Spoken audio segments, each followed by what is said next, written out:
Hey, what's up, guys? Welcome to another episode of the Fortnite Bible Podcast. Brand new channel. This is episode number 2. Make sure to like, comment, and subscribe. It means the world to me. Share it with someone that you're trying to just help form a biblical worldview. Use it as part of the way that you study. Hopefully the gameplay isn't too bad. But check out this episode featuring my friend Cory Asbury, on the topic of spiritual maturity. Love you guys. Okay, real question, Kingdomcranker in chat says, I've noticed that most churches at the worship team... Kingdomcranker? Yeah, dude. My boy Calvin. What? It's my boy Just Calvin, in case dude. you're wondering what he's about. I like that name. Yeah, good. Thank you. Real question. I've noticed that most churches, wow, this is so loaded. The worship team is the least spiritually mature. No hate, but it's just facts. Any recommendations on leading creatives? He is on church staff at a big church, at a good church. So he's not just some out-of-pocket commenter. Although that was hilarious.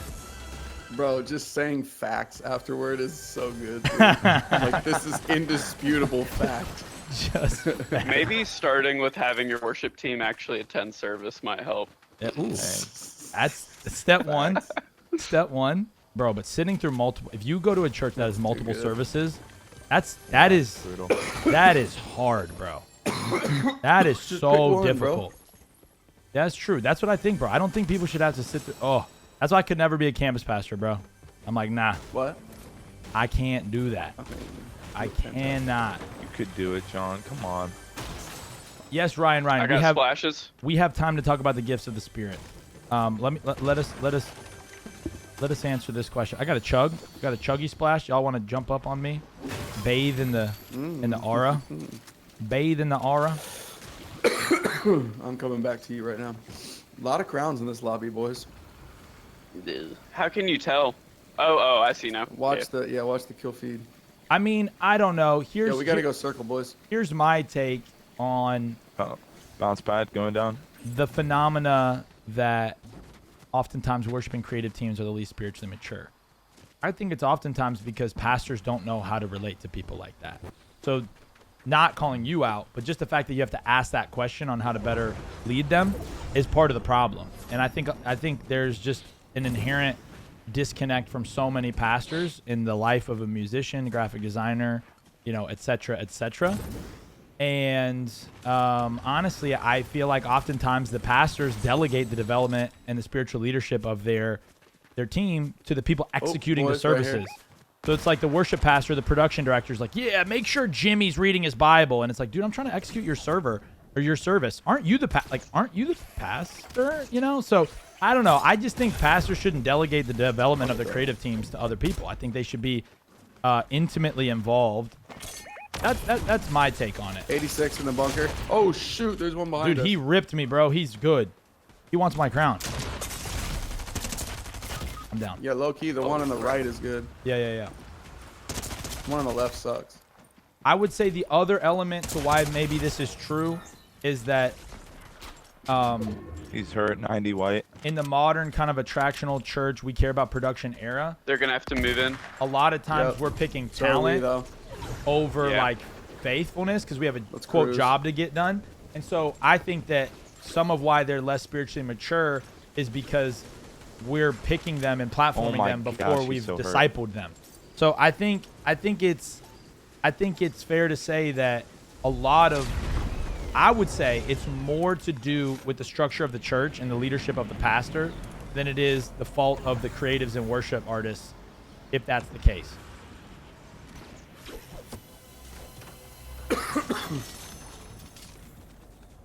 I'm hitting a patch up real quick. Do you think that partly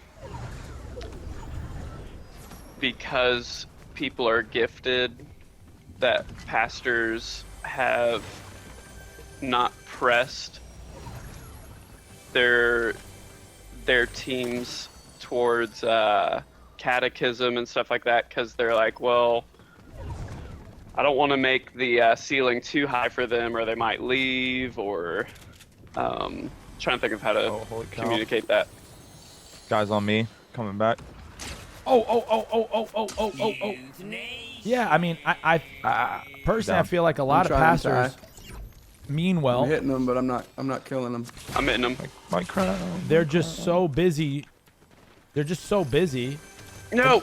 And they're doing a lot of stuff to try to be like another church instead of like slowing down and just being like their church. Oh my God, we gotta have a worship like I'm lagging. transformation. Take the wall. Take the wall. They're all pushing. I'm gonna try to push up with you guys. Are you guys even up there anymore? They're up there. Okay. No. Don't go there. Don't go there. Follow me, John. All you is you follow Christ. Yeah. Hit a patch up right here. Again, Oh, when, they're right there. when you're talking about some of these fast-moving churches, like, They're in this bush. oh my my God. God. They're leaving. Right here. Why did I land here? I'm medding. On you, Ty. Like, And God, I can't hit a shot. I landed in a bad spot. I don't know how it is where y'all live, but if you don't like what a pastor's saying to you about how you need to assimilate within their church, it's very easy to find another church that won't make you assimilate or be a part of their church in Atlanta. You can just kind of do the whole. Oh yeah, Atlanta. Yeah, we got They're not boys in- on us they're back not in here. Ohio. No Oh way, my but I'm God, I'm coming dead. to Bro, boys, I somewhere. just got. Atlanta tomorrow. See you there, bud. Yeah, I mean, I think that's a very real reality. But here's the thing. On top of us. More On top times of us. than not, you don't have a problem I'm with them, I'm with them. assimilating somebody that you're genuinely pastoring. What does it mean to genuinely pastor someone? You build relationships over time, and you give your life up for them like Christ gave his life up for us. And just the Make it vast thirsty, majority of so many relationships in church are merely transactional, and we're hiring people and we're onboarding them. Let's go, Got Cory one down. Asbury. Hit that other clip, baby boy. He's spazzing. He's spazzing. He's spazzing. He's absolutely. Oh, got on me. I'm gonna land on you. Oh, baby. Last guy right here. Last guy right here. I got the other one. He's on the roof. Is he inside the One roof? shot. One He's shot. right here. He's in front of me. He's slippery. He's I slippery. missed all my shots. I have a gray AR. He's legit one shot. Like legit. Ah, he got me. He's not one shot. He's got shield again. Dang it. Oh my God. What is Thank going you. on? Slippery guy. God dang it, Cory. Oh No. I got stuck on the wall. That was my bad. That's totally my bad. We gotta get the That guy dub. was We moving. gotta get the At dub the back. wall. At the wall. Yeah, so I don't know. At the end of the day, I I was trying to think slide out the door. there's all these That sucks. real factors like pay, and this is what other churches are doing, and my team's just not mature. But at the end of the day, I just think churches you need to grow and move at the speed of relationship. Like, I'm not saying pay scale isn't part of it. I'm not saying,